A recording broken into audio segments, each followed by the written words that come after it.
2020년 11월 18일 큐티 말씀입니다. 역대상 9장 28절로 44절입니다. 그중 어떤 자는 섬기는 데 쓰는 기구를 맡아서 그 수요대로 들여가고 수요대로 나오며, 또 어떤 자는 성소의 기구와 모든 그릇과 고운 가루와 포도주와 기름과 유향과 향품을 맡았으며, 또 제사장의 아들 중에 어떤 자는 향품으로 향기름을 만들었으며, 고라 자손 살룸의 맏아들 마띠다라 하는 레위 사람은 전병을 굽는 일을 맡았으며, 또 그의 형제 그앗 자손 중에 어떤 자는 진설하는 떡을 맡아 안식일마다 준비하였더라. 또 찬송하는 자가 있으니 곧 레위 우두머리라. 그들은 골방에 거주하면서 주야로 자기 직분에 전념함으로 다른 일은 하지 아니하였더라. 그들은 다 레위 가문의 우두머리이며 그들의 족보의 우두머리로서 예루살렘에 거주하였더라. 기브원의 조상 여이엘은 기브원에 거주하였으니 그의 아내의 이름은 마아가라. 그의 맏아들은 압도니요, 다음은 술과 기스와 바알과 넬과 나답과 그돌과 아히오와 스가랴와 미글롯이며, 미글롯은 시므암을 낳았으니 그들은 그들의 친족들과 더불어 마주하고 예루살렘에 거주하였더라. 넬은 기스를 낳고 기스는 사울을 낳고 사울은 요나단과 말기수아와 아비나답과 에스바알을 낳았으며, 요나단의 아들은 무리바알이라. 무리바알은 미가를 낳았고 미가의 아들들은 비돈과 멜렉과 다레아와 아하스이며, 아하스는 야라를 낳고 야라는 알레멕과 아스마엘과 시므리를 낳고 시므리는 모사를 낳고 모사는 비느아를 낳았으며, 비느아의 아들은 르바야요, 그의 아들은 엘르아사요, 그의 아들은 아셀이며, 아셀이 6 아들이 있으니 그들의 이름은 아스리감과 보그루와 이스마엘과 스아랴와 오바댜와 하나니라. 아셀의 아들들이 이러하였더라. 아멘. 포로로부터 귀환한 이스라엘 사람들은 성전을 복원하고 성전 제사를 복원하며 성전에서 행해졌던 레위인들의 직무를 복원하여 계승합니다. 반차를 따라 성전 문지기가 세워지고 성전에서 일어나는 일상적인 업무들이 분담됩니다. 오늘 말씀은 레위인들이 맡았던 업무에 관해 소개하고 있는데요. 어떤 사람들은 섬기는 데 쓰는 기구를 맡아서 그 수요대로 들여가고 수요대로 내오는 일을 맡았습니다. 또 어떤 사람들은 성소의 기구와 모든 그릇과 고운 가루와 포도주와 기름과 유향과 향품을 맡았죠. 또 제사장의 아들 중 어떤 사람은 향품으로 향기름을 만들었습니다. 여기서 나오는 향기름은 거룩한 물품에 속하는 것이므로 레위인들이 직접 제조를 하였는데, 향기름을 만드는 레시피는 하나님께서 직접 말씀하신 것입니다. 여호와께서 모세에게 또 말씀하여 이르시되 너는 상등 향품을 가지되 액체 모략 500세겔과 그 반수의 향기로운 육개 250세겔과 향기로운 창포 250세겔과 계피 500세겔을 성소의 세겔로 하고 감람기름 한 흰을 가지고 그것으로 거룩한 관유를 만들되 향을 제조하는 법대로 향기름을 만들지니 그것이 거룩한 관유가 될지라. 이 향기름은 관유라고도 하는데요, 반드시 이 하나님의 레시피대로 만들어야 했습니다. 이 향기름은 성전의 모든 기구에 발랐으며 이 기름을 바름으로 이 기구들이 하나님께 속한 것임을 분명히 하고 이렇게 하나님께 속한 것들을 거룩하게 대하도록 했습니다. 우리는 흔히 기름 부으심이란 용어를 씁니다.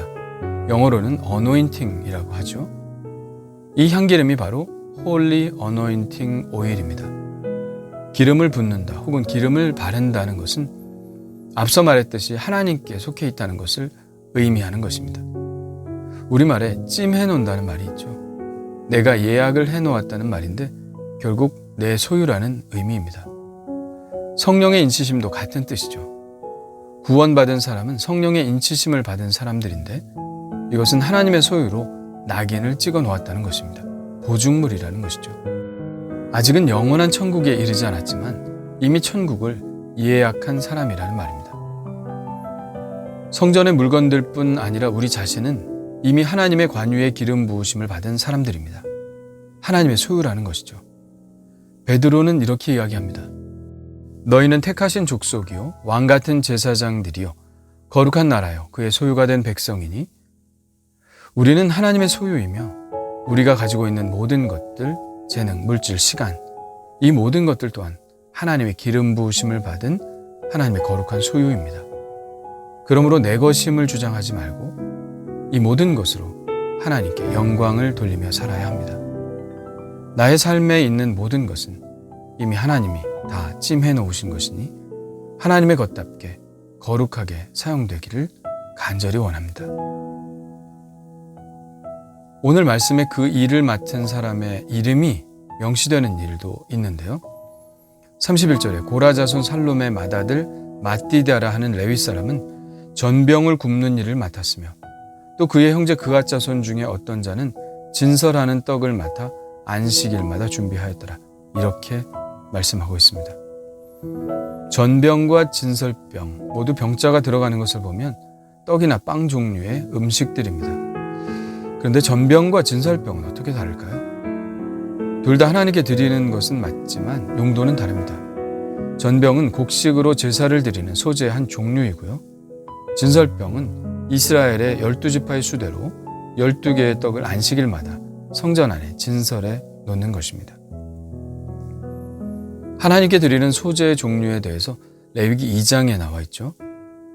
내가 화덕에 구운 것으로 소재의 예물을 드리려거든 고운 가루에 기름을 섞어 만든 무교병이나 기름을 바른 무교 전병을 드릴 것이요.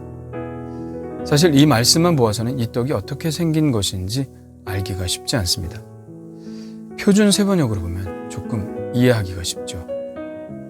내가 화덕에 구운 것으로 곡식 제물을 바치려거든 고운 밀가루에 기름을 넣어서 반죽하여 누룩을 넣지 않고 만든 둥근 과자나 누룩을 넣지 않고 기름만 발라서 만든 얇고 넓적한 과자를 바쳐야 한다. 오늘 말씀에는 바로 이 거룩한 떡을 만드는 사람의 이름을 맏디다라고 소개하고 있는 것입니다. 이렇게 이름까지 나온 것을 보면 그는 이 부분에 있어서 매우 전문성을 가진 사람이었음에 틀림이 없습니다. 진설병에 대한 자세한 규정은 레위기에 나와 있는데요. 레위기 24장 5절에 너는 고운 가루를 가져다가 떡 12개를 굽되 각 덩이를 10분의 2 에바로 하여 여호와 앞 순결한 상 위에 2줄로 한 줄에 6씩 진설하고 안식일마다 이 떡을 여호와 앞에 항상 진설할지니 이는 이스라엘 자손을 위한 것이요 영원한 언약이니라. 이 떡은 아론과 그의 자손에게 돌리고 그들은 그것을 거룩한 곳에서 먹을지니. 진설병은 영어로 쇼우브레드라고 합니다. 형태론적 명칭이죠. 의미론적 명칭은 The Bread of Presence 혹은 God's People이라고 합니다. 하나님의 임재의 떡, 하나님의 백성 이런 뜻이죠. 이것으로 진설병의 의미를 정리하자면 하나님이 당신의 백성 안에 항상 임재하신다는 것을 보여주는 의미로 진설하는 떡이라고 하겠습니다. 이 진설병은 하나를 만드는데 고운 가루 약 4.6리터가 들 정도로 엄청나게 큰 떡인데요. 그래서 이 진설병은 만들기가 상당히 어려운 빵이었다고 합니다. 이 진설병을 만드는 레위 사람에 대한 탈무드에 전해 내려오는 이야기가 있습니다. 이 빵은 안식일마다 새 것으로 갈아놓고 이미 놓았던 진설병은 나누어 먹었다. 그런데 일주일 동안 두어도 따끈따끈함이 식지 않았다. 진설병을 만드는 일은 가르무 가문에서 맡았다. 하나님께서 특별한 기술을 주셨기 때문이다. 이방인들이 돈을 싸들고 와서 그 기술을 팔라고 하였지만 가르무가 말했다. 나는 하나님이 주신 기술이기에 하나님만을 위하여 사용합니다.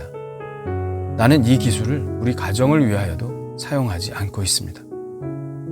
이렇게 말하며 진설병 만드는 기술을 결코 팔지 않았다.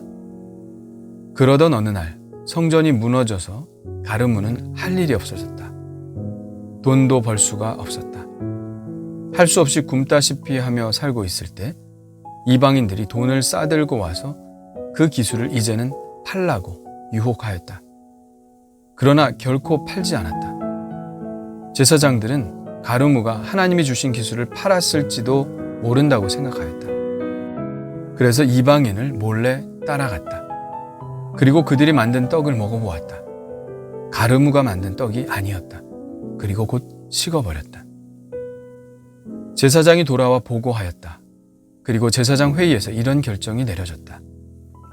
가르무가 일자리를 잃어버리고 굶으면서도 그 기술을 팔지 않으며 믿음을 지켰으니 진설병을 만들 때보다 더 돈을 많이 주자.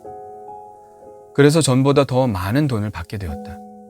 유혹을 이긴 자를 하나님은 보상하여 주신 것이다.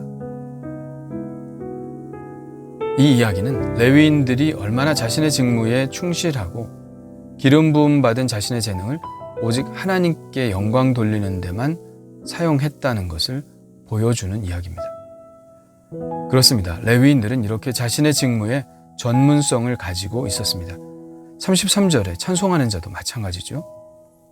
또 찬송하는 자가 있으니 곧 레위 우두머리라. 그들은 골방에 거주하면서 주야로 자기 직분에 전념함으로 다른 일은 하지 아니하였더라. 이것이 전문성의 원천입니다. 예배가 귀하기 때문에 성전에서 봉사하는 사람들이 그 일만 할 수 있도록 그들의 삶을 보장해 주었습니다. 그래서 이스라엘 모든 백성들은 더욱 영감에 넘치는 예배를 드릴 수 있었던 것이죠. 요즘 목회자들의 생계가 어려운 분들이 많아져서 교단에서도 투잡을 허용했습니다. 지금까지 투잡을 허용하지 않았던 이유는 다른 일을 하느라 목회의 일을 소홀히 할까봐 했던 조치인데 지금은 상황이 많이 달라졌습니다. 투잡을 하지 않으면 목회를 유지할 수 없기 때문에 투잡을 하는 것이죠. 어떻게든 하나님이 주신 소명의 끈을 놓지 않으려는 것입니다. 부디 오늘 말씀처럼 레위인들이 자기가 하는 일을 전담하여 전문성을 키워나갔듯이 교회가 어려워 다른 직업을 가지고 계신 목회자들에게도 다시 전담하여 목회할 수 있는 환경이 되기를 소원하고 기도합니다. 주님 감사합니다. 한국교회를 축복하셔서 많은 교회 목회자들을 세워주셔서 감사합니다. 지금 많은 교회들이 목회자들의 생계를 책임져 주지 못해서 두 가지 일로 분주한 목회자들이 많이 있습니다. 오 주님 자비를 베풀어 주옵소서. 오늘 말씀의 레위인들처럼 전문적으로 목회에 전념할 수 있도록 그들 교회의 부흥을 허락하여 주옵소서. 예수님의 이름으로 기도합니다. 아멘.